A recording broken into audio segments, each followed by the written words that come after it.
اعلی حضرت مفتی اعظم حجت الاسلام بریلی تجھے سلام.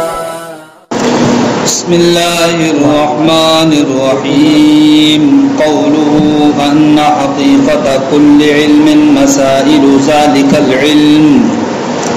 قطبی میں آپ نے پڑھا صاحب ہر علم کی حقیقت اس علم کے مسائل ہیں. ہر علم کی حقیقت اس کے مسائل ہوتے ہیں. کہتے ہو بڑی آسان بات کہہ دی. ہر علم کی حقیقت اس علم کے مسائل اس علم کے مسائل. شارع نے آگے چل کے فرمایا قطبی میں ہی کہ ان مسائل کو جاننا یا ان مسائل کی تصدیق اس علم کی حقیقت ہے. پہلے کہا ہر علم کی حقیقت اس کے مسائل ہوتے ہیں. یہ سمجھنا آپ کے صاحب یہاں پر کیا بننا مبتدا ہر علم کی حقیقت اس کو کہہ لو موضوع. اس کے مسائل ہوتے ہیں یہ ہو گیا محمول. ٹھیک تو یہاں موضوع کس کو بنایا گیا ہے ہر علم کی حقیقت کو. معمول کس کو بنایا گیا ہے اس کے مسائل کو. آگے چل کے یہ کہا ان مسائل کی تصدیق اس علم کی حقیقت ہے. اب یہاں موضوع کیا ہو گیا مسائل. مسائل کیا بن گیا موضوع. اور معمول کیا ہو گیا علم کی حقیقت. اور پہلے کیا تھا صاحب اس کا الٹا تھا. آگے چل کے اس کا الٹا کر دیا.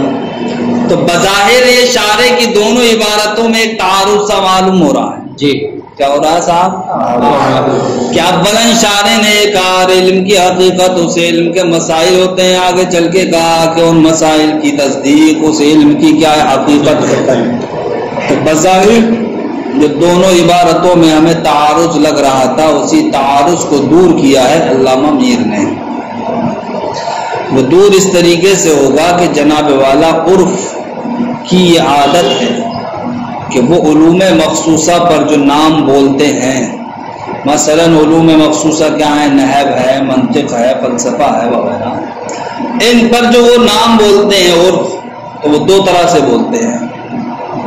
کبھی تو ان کے مسائل پر ان کا اطلاق کرتے ہیں کبھی ان مسائل کی تصدیق پر ان کا اطلاق کرتے ہیں. تو عرف کی یہ عادت ہے کہ وہ جناب والا علوم مخصوصہ پر جو نام بولتے ہیں وہ دو اعتبار سے بولتے ہیں. کبھی تو جناب والا اس علم کے مسائل پر اس علم کا اطلاق کرتے ہیں کبھی اس علم کے مسائل کی تصدیق پر اس کا اطلاق کرتے ہیں. اب عرف کے اعتبار سے جناب والا دو پہلو ہو گئے اس میں کہ عرف میں کبھی تو جناب والا نام بولا جاتا ہے وہ کس پر بولا جاتا ہے علم کے مسائل پر. اور کبھی جناب والا عرف میں جو نام بولا جاتا ہے وہ ان مسائل کی تصدیق پر. لہذا پہلے والے قول کے اعتبار سے ہر علم کی حقیقت اس کے مسائل ہو گئے. اس لیے کہ عرف کی عادت ہے کہ وہ علوم مخصوصہ کا نام جو بولتے ہیں وہ کائے پر علم کے مسائل پر. اور دوسرے والے قول کے اعتبار سے اب علم کی حقیقت کیا بنے گی صاحب ان مسائل کی تصدیق علم کی حقیقت بنے گی. اس لیے کہ عرف کی عادت ہے کبھی کبھی جناب والا وہ نام دیتی ہے علوم مخصوصہ کو کب جب کہ ان علوم مخصوصہ کے مسائل کی کیا ہو جائے تصدیق ہو جائے. تو عرف کے اعتبار سے دو جہتیں تھی. اس لیے شارع نے علیحدہ علیحدہ الفاظ سے تعبیر کر دیا. اس سے ہمیں یہ لگا بظاہر کیا اس میں تعارض ہے. یہ تعارض کچھ نہیں ہے بلکہ یہ عرف کا اطلاق کے اعتبار سے شارع نے دو طرز اختیار کیے. جی فرماتے ہیں اقول میں کہتا ہوں اسماء العلوم المخصوصتی علوم مخصوصہ کے نام جیسے کہ منطق نحو فقہ وغیرہ تطلق تارتن علی المعلومات المخصوصہ تو کبھی تو علوم مخصوصہ کے نام بولے جاتے ہیں معلومات مخصوصہ پر یعنی کہ مسائل پر. کائے پر فیقال تو کہا جاتا ہے مثلا فلان یعلم النحو فلان نحو کو جانتا ہے. مطلب کیا ہوتا ہے نحو کے مسائل کو جانتا ہے. یعلم تلک المعلومات المعینہ یعنی کہ وہ معلومات معینہ کو یعنی کہ مسائل کو جانتا ہے.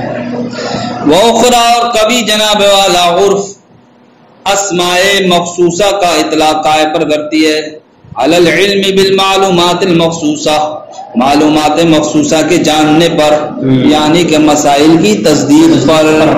وہ ظاہر، یہ کیا ہے؟ ظاہر و باطن. فعال الاول، تو اب دیکھیے عرف کے اعتبار سے دو اطلاق نکلے نہیں نکلے. تو فعال الاول تو پہلے کے اعتبار سے ہر علم کی حقیقت مسائلہ کیا بنیں گا؟ اس کے مسائل بنیں گے. کما ذکرہ اولا، جس کو شارح نے اولا ذکر کیا، ان حقیقت کل علم مسائل ذالک العلم کے تحت.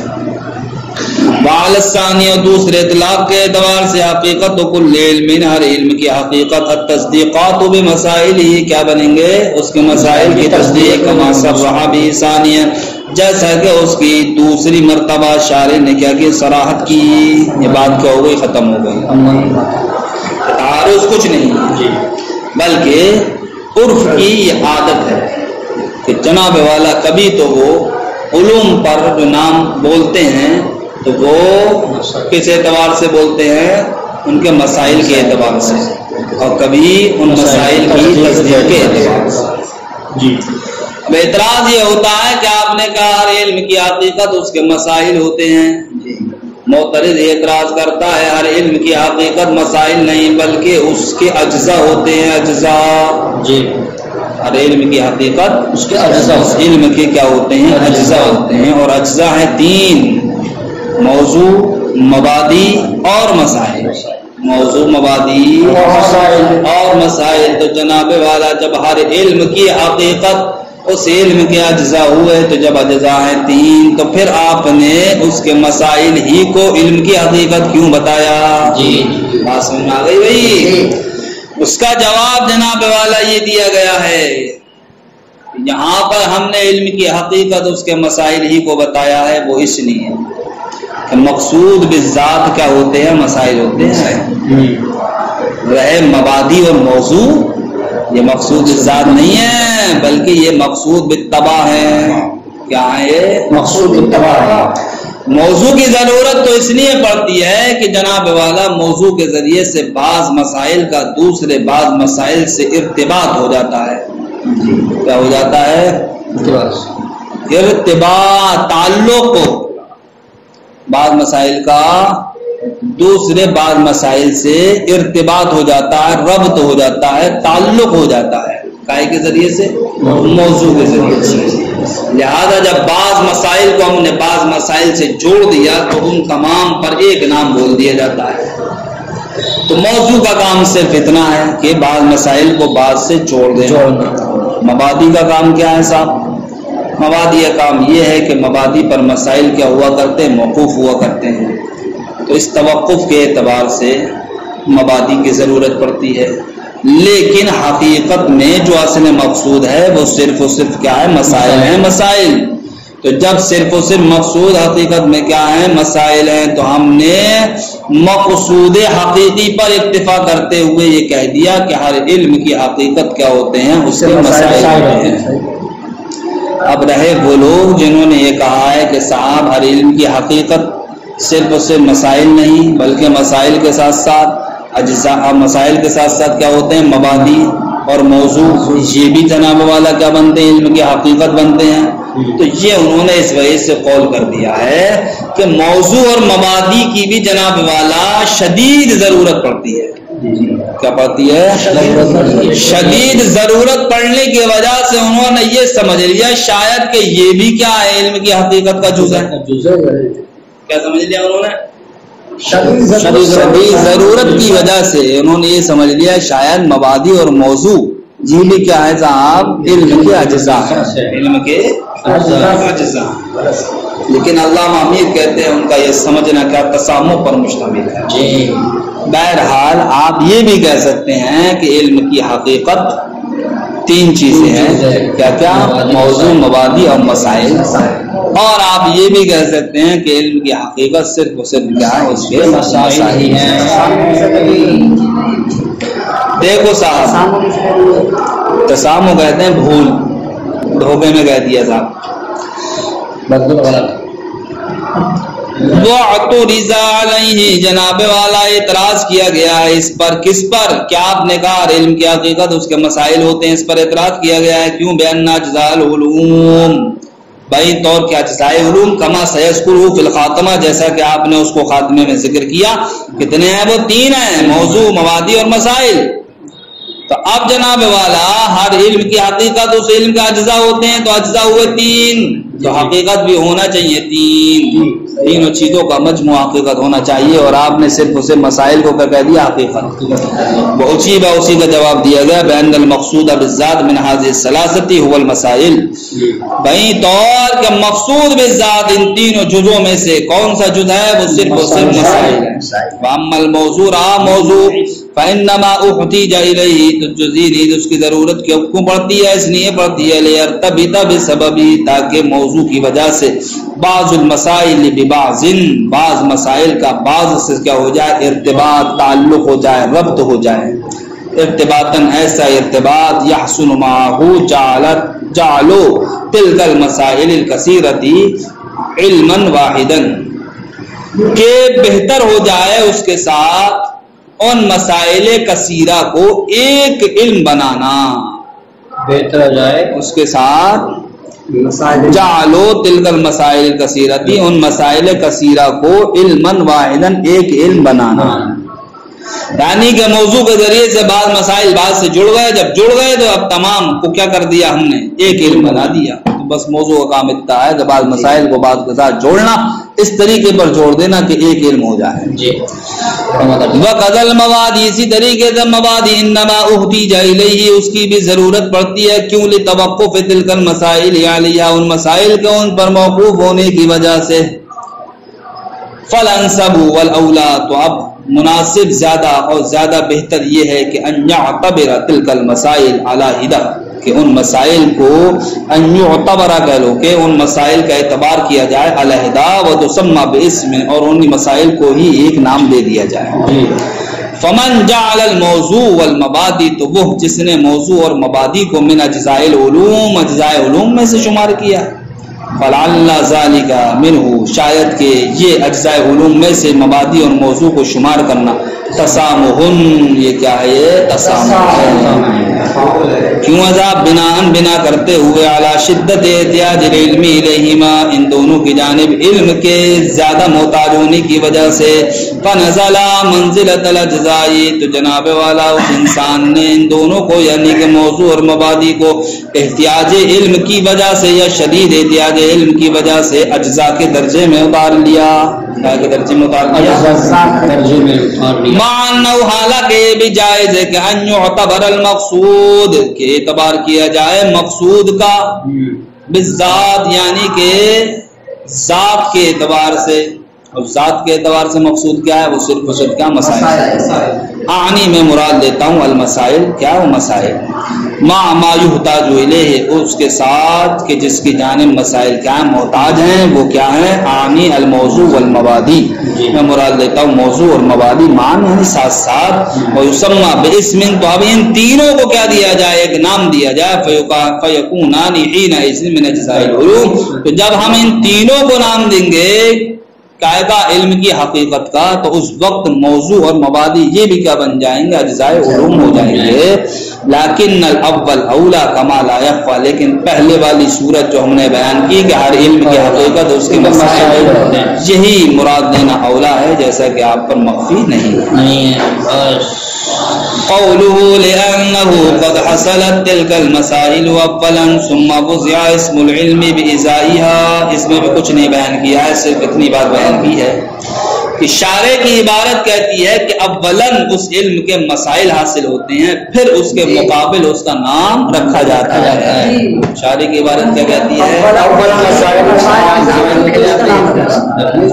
تو اعتراض اس پر یہ وارد ہوتا ہے میرے پیاروں مسائل تو دن بدن بڑھتے رہتے ہیں. اس طریقے سے صاحب انسان کا ہنر ہے اور ہنر دن بدن نکھرتا رہتا ہے سمجھ گئے تو دن بدن بڑھوتری ہوئی نہیں ہوئی اس ہنر میں. ایسے ہی مسائل میرے بھائی دن بدن یہ کیا ہوتے ہیں؟ زیادہ ہوتے رہتے ہیں بڑھتے رہتے ہیں. تو اب مسائل جب روزانہ بڑھ رہے ہیں تو کب جا کے مسائل حاصل ہوں گے، کب جا کے ان کے مقابل نام رکھا جائے گا. اب بتا نام کیسے رکھا جا سکتا ہے؟ نام رکھا جا سکتا ہے؟ ارے دن ختم نہیں ہو رہا ہے ابھی. جب دن ختم نہیں ہو رہا ہے تو مسائل ختم نہیں ہوں گے. جب مسائل ختم ہو تو اس کے بعد نام رکھا جائے. تو اس سے تو لازم یہ آتا ہے کہ کسی بھی علم کو نام ہی نہ دیا جائے. اس لیے کہ آپ نے کہا نا اولاً اس علم کے مسائل حاصل ہوتے ہیں، اس کا مطلب یہ ہے کہ پہلے تمام مسائل حاصل ہو جائیں، اس کے بعد اب اس علم کو نام دیا جائے. لیکن مسائل کا تو معاملہ یہ ہے کہ روز بروز کیا ہو رہے ہیں، وہ بڑھ رہے ہیں. تو اب کس طریقے سے ہم اس کو نام دے سکتے ہیں؟ اس کا جواب یہ دیتے ہیں علامہ امین مختصر لفظوں میں. یوں سمجھو کہ یہاں پر اولاً اس کے مسائل حاصل ہو جائیں. اس حصول سے مراد یہ نہیں ہے کہ تمام مسائل بالفعل موجود ہوں یا تمام مسائل خارج میں موجود ہوں، بلکہ تمام مسائل کا ذہن میں موجود ہونا ہی کافی ہے. تمام مسائل کا ذہن میں موجود ہونا ہی کافی ہے، یا یہ کہہ لیجیے تمام مسائل کا اجمالاً ہی موجود ہونا کیا ہے، کافی ہے. اگرچہ تفصیل بڑھتی رہے، جیسا کہ جناب والا شریعت مطہرہ نے قانون پہلے ہی بیان کر دیے، نہیں کر دیے؟ ٹھیک. اب اس قانون کے تحت جو بھی مسئلہ آ رہا ہے وہ کسی نہ کسی قانون کے تحت داخل ہوتا چلا جا رہا ہے. ٹھیک. تو اجمالاً اولاً کیا کر دیے، قانون بیان کر دیے. اسی طریقے سے یہاں پر اولاً مسائل حاصل ہونے کا مطلب یہ ہے کہ اجمالاً مسائل حاصل ہو جائیں. کیا ہو جائیں؟ یا جناب والا ان مسائل کا حصول خارج میں نہیں بلکہ کیا ہونا چاہیے، پھر اس کے مقابل کیا کر دیا جائے گا، نام رکھنا چاہیے. اقول میں کہتا ہوں قیل علیہ، اس پر یہ اعتراض کیا گیا ہے کہ ان مسائل العلوم کے مسائل یہ تزاید یومن فیومن، یہ دن بدن بڑھتے رہتے ہیں. فإن العلوم، اس لیے کہ علوم و صنعت و کاریگری انما تتکامل جزئین، یہ مکمل ہوتی ہے بتلاحق الافکار، فکروں کے لاحق ہونے سے، فکروں کے ملنے سے. تو فکریں روز بروز جناب والا نکھر رہی ہیں، بڑھ رہی ہیں، تو مسائل بھی بڑھیں گے. فکیف یقال، تو کیسے کہا جائے گا کہ ان المسائل قد حصلت، اولاً کے مسائل پہلے حاصل ہو گئے، ثم وضع الاسم بإزائیہ، پھر اس کے مقابل اسم نام رکھا گیا. یہ کیسے کہا جائے گا؟ وأجیب، جواب دیا جاتا ہے بأن وضع الاسم، کہ اسم کا وضع کرنا، لمعنن، کسی معنی کے لیے، لا يتوقف على تحصیلہ، یہ موقوف نہیں ہے جناب والا اس معنی کے خارج میں حاصل ہونے پر. اس معنی کے معنی سے مراد لو مسائل، یقینی مسائل کو کوئی نام دینا یہ موقوف نہیں ہے اس بات پر کہ وہ تمام مسائل خارج میں موجود ہوں، بل فی الذہن، بلکہ ان مسائل کا ذہن میں ہی ہونا کیا ہے، کافی ہے. فلم یرد، تو شارع نے مراد نہیں لیا بتحصیل المسائل اولا مسائل کے حاصل ہونے سے یہ کہ انہا، کہ وہ تمام مسائل استخرجت، کیا وہ خارج ہو چکے ہوں، بدبنت بتمامیہ، اور تمام مسائل کی تدوین ہو چکی ہو. ثم سمیت باسم العالم، پھر جناب والا نام رکھا گیا ہو، یہ مراد نہیں لیا ہے. بل اراد، بلکہ شارع نے مراد یہ لیا ہے کہ ان تلک المسائل، کہ وہ مسائل لوحظت اجمالا، کہ اجمالا ان مسائل کو کیا کر لیا جائے، ملاحظہ کر لیا جائے. وسمیت، پھر نام رکھ دیا جائے بذالک الاسم، سمجھ گئے، اس علم کا پھر نام رکھ دیا جائے. وَإِنْ كَانَ بَعْضُهَا مُسْتَخْرِجَةً بِالْفِعْلِ، اگرچہ ان مسائل میں سے بعض تو بالفعل موجود ہوں، فَبَعْضُهَا حَاصِلَةٌ بِالْقُوَّةِ، اور بعض کیا ہوں بعد میں حاصل ہوں، فَلَا إِشْكَالَ، تو اس میں کوئی اب اعتراض وارد نہیں ہوگا.